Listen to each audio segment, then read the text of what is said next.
You're not going to believe this. One of my sellers was sued for $20,000 and that buyer never even bought the house.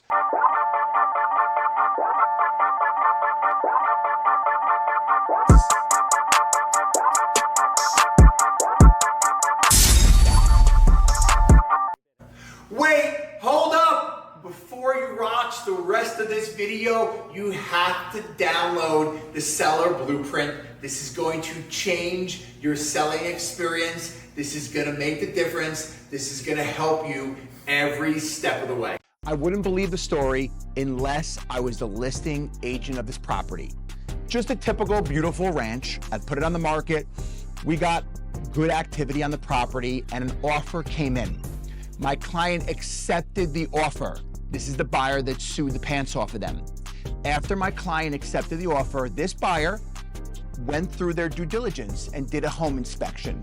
We should have known from the home inspection that this was going to be a difficult buyer because they were renegotiating everything. But as a listing agent, it's not out of the ordinary for me to negotiate through an inspection.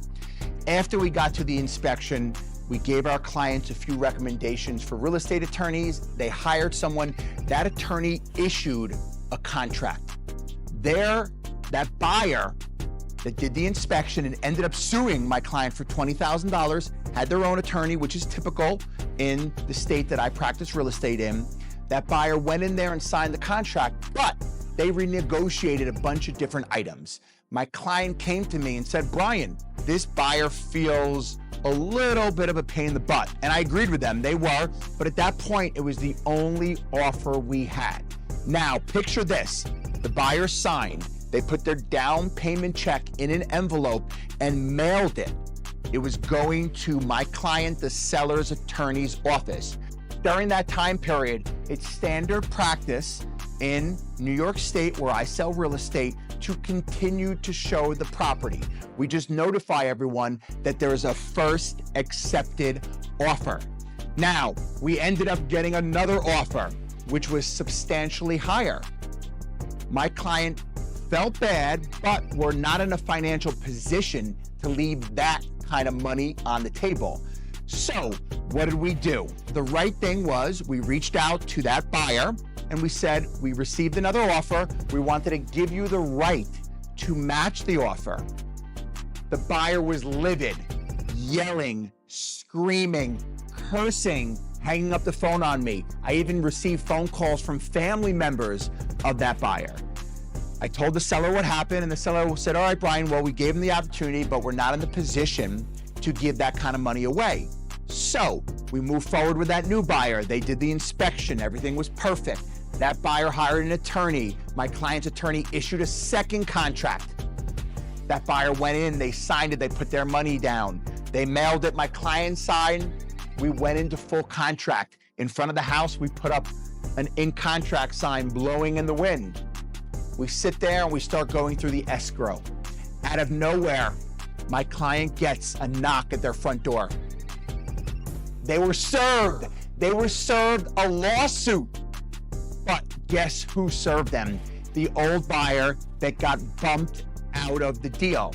Now that property ended up closing. My client ended up moving to Florida and they were stuck in a bitter, bitter lawsuit.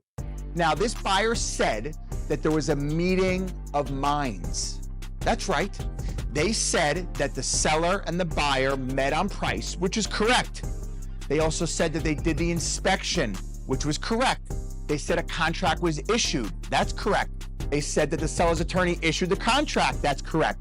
The buyer signed it, put their down payment money. So they sued on the basis of a meeting of minds. And they said that because they didn't get this house, they should receive $20,000 in damages.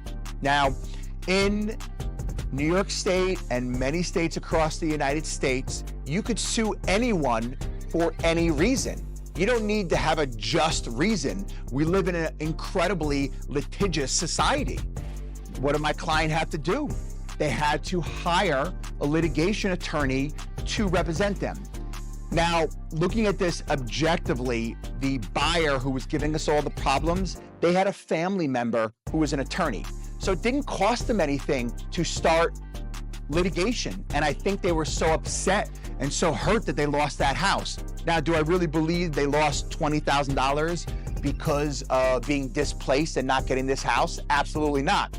I, as the broker, was actually called to court to testify. Now, it ended up never making it to a judge. The judge threw it out. My client ended up having to settle it and paying that buyer a few $1,000s. So what's the takeaway for you guys on this story? It's, yes, you could jump from offer to offer, and you always want to make sure you find the strongest buyer, and you want to make sure you get the most money, and you want to make sure your deal gets to the closing table. But always just keep in the back of your mind that you should always try to do the right thing, try to reimburse their home inspection, try to give them the right to match that offer. And if a buyer is giving you problems at the inspection and at the contract signing, this might be a buyer that is difficult to work with.